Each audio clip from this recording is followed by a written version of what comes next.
مات رشيد علي يحيى عزو الفلاش اسقسينو غامزوارو في فرانيني دي تدون لي زيليكسيون بريزيدونسيال بغير كان ميشتيني ذا مستان ذا بوغاتون غير غاديني ذا شو تسامغليك غاف عاود نتمنداو في ديلان ذو كواكول نوفمبر هدان. Vous savez, en ce qui me concerne, je considère cela comme un non-événement. Ce n'est pas quelque chose qui a une importance si grande que cela en Algérie.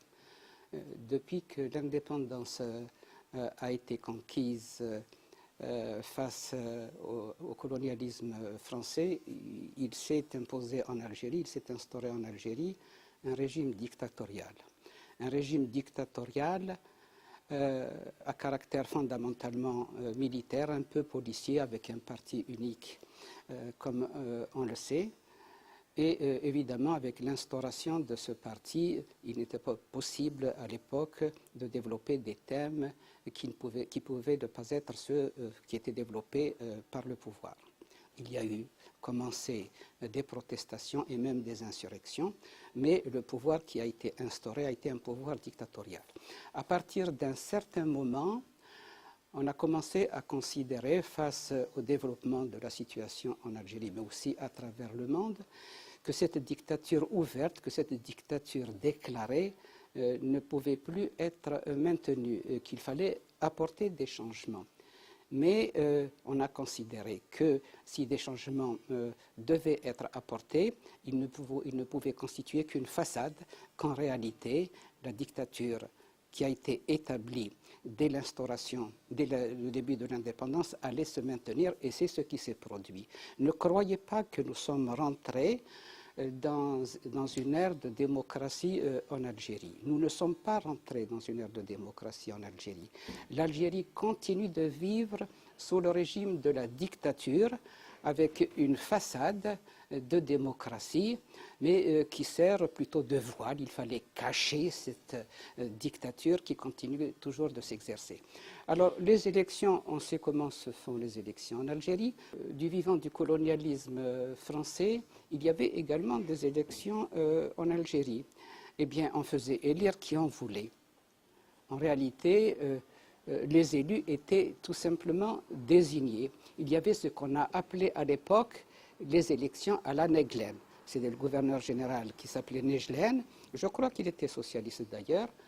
Eh bien, les élections à la Nejlen, c'était des élections truquées. On faisait passer qui on voulait.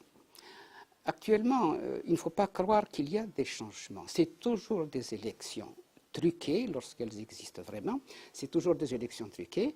C'était des élections à la Nejlen. Maintenant, c'est des élections à la FLN. Mais au fond, c'est exactement la même chose. بغض نمسلاي غاف تسرتيث نكون غاف لو راف يميغ دور تاعنا كان نمسلاي ذو ركازنا نتنادي نتا في مانيث نتمرت القبائل مسخا هذا مهني لا يدنا نتا يسوال غار لوتونومي دو لا كابيلي كون يارغون السوالم او فيدراليزم ذا شو توالط شنو اللي تمثل تاني l'autonomie.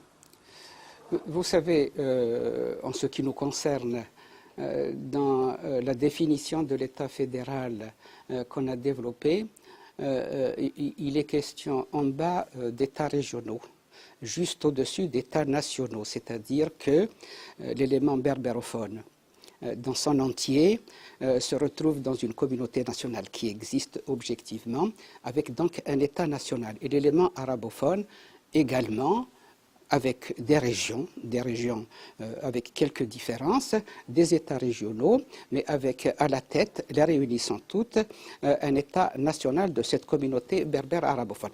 Et au-dessus, un État central, certains l'appellent l'État fédéral, on l'appellera comme on voudra. Voici donc les trois éléments de ce fédéralisme dont nous avons parlé. Bon, donc dans le cadre de ce fédéralisme, il est évident qu'il existe des États régionaux et chaque État régional a la possibilité de défendre les particularités qui lui sont propres et les intérêts qui lui sont propres. Donc, de ce point, nous sommes absolument clairs. Mais nous avons tenu à ne pas poser le problème dans le cadre d'une région. Nous avons tenu à poser le problème à l'État dans le cadre de l'Algérie entière. Plus largement, nous l'avons posé dans le cadre de l'Afrique du Nord entière. Parce que toute l'Algérie, toute l'Afrique du Nord est berbère. Il n'y a pas d'arabe en Algérie. Il n'y a aucun arabe en Algérie. Il n'y a pas d'arabe en Afrique du Nord. Il n'y a aucun arabe en Afrique du Nord. Il n'y a que des berbères. Certes, il y a eu des éléments qui sont venus de l'extérieur. Et parmi eux, il y a des éléments qui sont arabes. Ceux qui ont fait la conquête, comme ceux qui sont venus par la suite avec les Beni Hillel et les Beni Sulaym.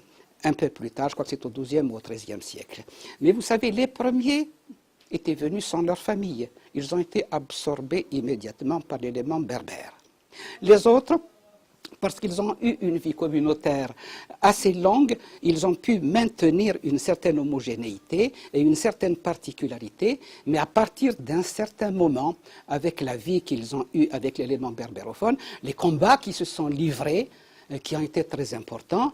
Pensez par exemple à ce qui s'est passé à Sétif avec Abdelboumen qui les a totalement écrasés et qui les a dispersés et qui a même emmené certains éléments au Maroc pour qu'ils ne constituent plus un danger. À partir d'un certain moment, petit à petit, du fait de cette dispersion, du fait que ces communautés ont été brisées, ils ont été absorbés par l'élément berbère. Il y a donc ce fond berbère, il y a d'autres éléments qui sont venus, qui par rapport à ce fond berbère est pratiquement insignifiant.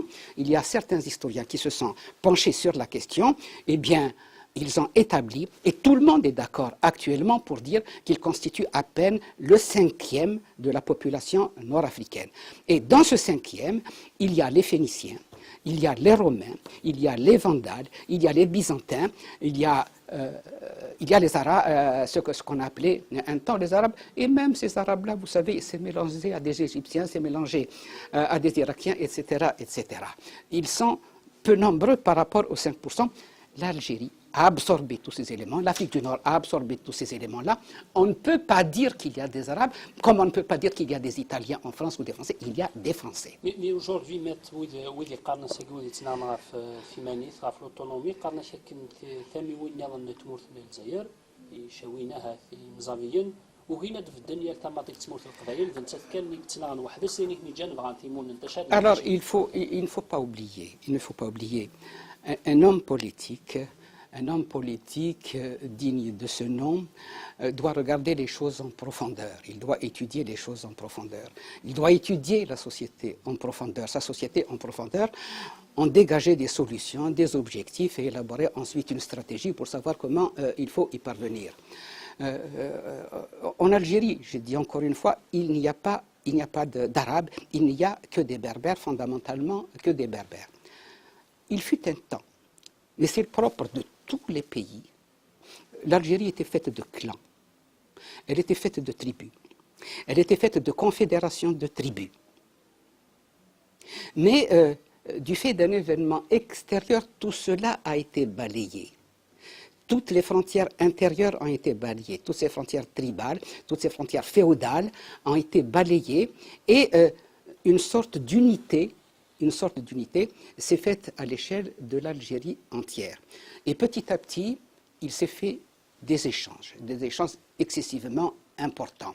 Et ça a donné ce qui est devenu l'Algérie par la suite. Mais en définitive, pour être plus clair, qu'est-ce que ça a donné? Ça a donné deux communautés nationales. La communauté berbère-berbérophone et la communauté berbère-arabophone. Mais elles sont toutes les deux berbères.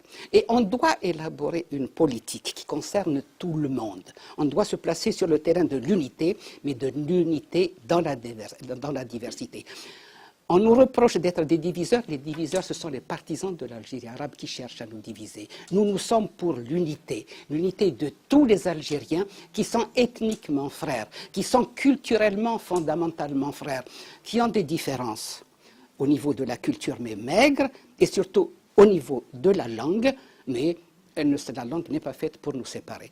J'ajoute, en ce qui concerne la langue arabe en Algérie, l'arabe algérien, c'est une langue qui originairement est venue d'Arabie, avec ses caractéristiques propres. Mais au contact de l'Afrique du Nord, elle s'est nord-africanisée, elle s'est algérianisée, elle s'est berbérisée, au point que, j'ai eu un professeur, et j'en ai parlé dans un de mes ouvrages qui n'est pas encore terminé, au point que on a eu tendance à confondre l'arabe algérien à la langue berbère, évidemment considérée avec condescendance et avec mépris.